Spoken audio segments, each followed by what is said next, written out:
How to fix Oculus Quest 2 and not downloading games. Hi everyone, this is Lucy. If your Oculus Quest 2 isn't downloading games or apps, I've got your back. So let's get started. First, make sure your headset is connected to Wi-Fi. If there is no internet connection, that's the main reason downloads won't work.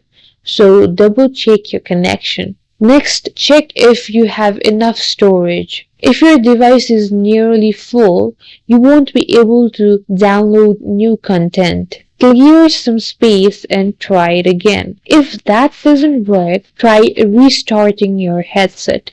Hold the power button to shut it down completely and turn it back on. If the issue persists, check if there is an update available. Go to settings and see if you need to update your headset software. An update can often fix download problems.